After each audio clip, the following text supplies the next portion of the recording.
Halo semua, balik lagi nih. Pernah dengar nggak sih nasihat kesehatan yang kedengarannya masuk akal, tapi di dalam hati kayak, beneran nggak sih? Hari ini, kita bakal bongkar beberapa kepercayaan umum, dan misahin mana fakta, mana fiksi. Tentunya pakai sains. Udah siap? Oke, kita mulai dari yang satu ini.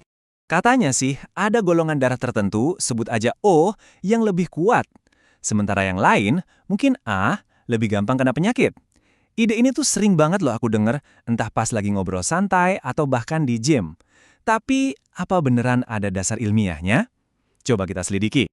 Oke, pertama-tama kita bakal ngomongin soal dalamen tubuh kita. Soalnya banyak banget miskonsepsi soal cara kerja biologi kita yang sebenarnya.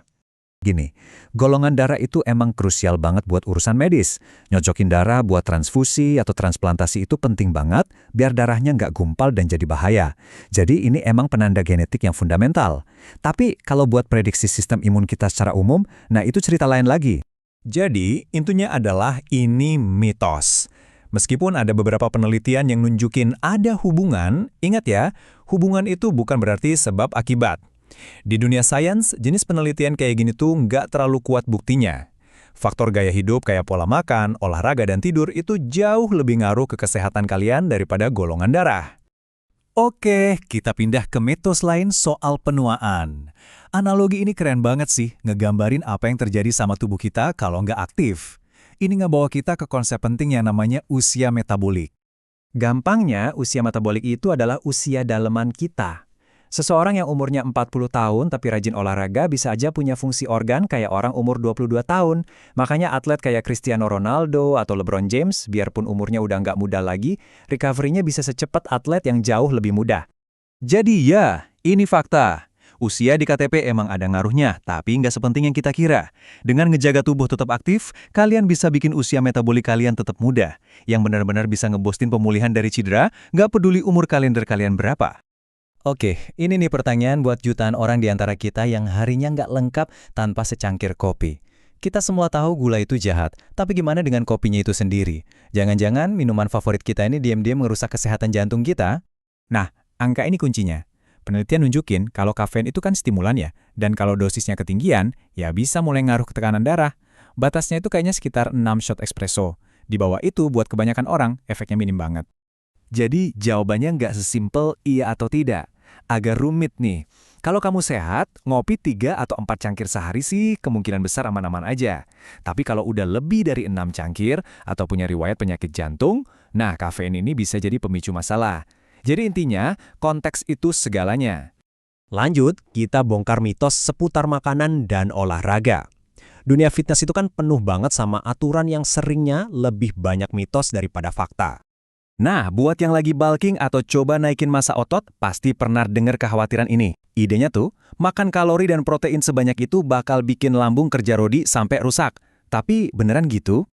Pertanyaan ini kena banget. Emang, dari mana kita tahu kalau lambung itu kerjanya berat? Kenyataannya, cara kerja lambung itu jauh lebih simpel dari yang kita kira. Dia itu bukan mesin yang bisa kelelahan. Jadi, bagian tubuh mana sih yang sebenarnya kerja ekstra pas kita bulking? Ternyata jawabannya adalah rahang kita ya iyalah ngunyah terus, sama ginjal yang nyaring protein ekstra. Tapi tenang, ginjal kita emang didesain buat ngatasin ini. Nah kalau lambung tuh cuma kayak balon, dia ngembang terus ngasih sinyal ke otak kalau udah penuh. Jadi ini mitos besar ya, lambung kalian tuh nggak kerja berlebihan, dia cuma ngasih tahu kapan harus berhenti makan. Kalau kalian ngerasa mual, itu cuma sinyal kalau kapasitasnya udah mentok, jadi nggak usah khawatir bakal ngerusak lambung. Oke, kita pindah ke soal fitness lagi. Berenang sering banget dibilang olahraga paling top buat paru-paru. Apa itu cuma karena kardionya bagus, atau jangan-jangan ada sesuatu yang lebih dari itu? Dan ini adalah fakta. Berenang itu unik. Dia nggak cuma naikin VO2 max kayak lari, tapi gerakan napas ngelawan tekanan air itu secara aktif ngelatih otot-otot kecil di antara tulang iga kita. Nah, ini yang bikin seluruh sistem pernapasan jadi lebih kuat, dan secara langsung nambahin kapasitas paru-paru kita. Oke, di bagian terakhir ini, kita bakal bahas beberapa klaim serius soal risiko makanan dan obat rumahan. Misahin mana sains yang beneran, mana nasihat yang mungkin bahaya. Ini kekhawatiran yang serius, apalagi di banyak budaya kita, ikan asin itu makanan sehari-hari. Klaimnya, ikan asin bisa nyebabin kanker nasofaring atau kanker di bagian belakang tenggorokan.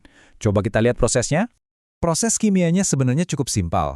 Pas ikan diawetin pakai garam, terbentuk senyawa yang namanya nitrosamin. Nah, senyawa inilah yang sama para ilmuwan diidentifikasi sebagai karsogenik. Artinya dia bisa ngerusak sel yang lama-lama bisa jadi kanker. Jadi, ya ini fakta.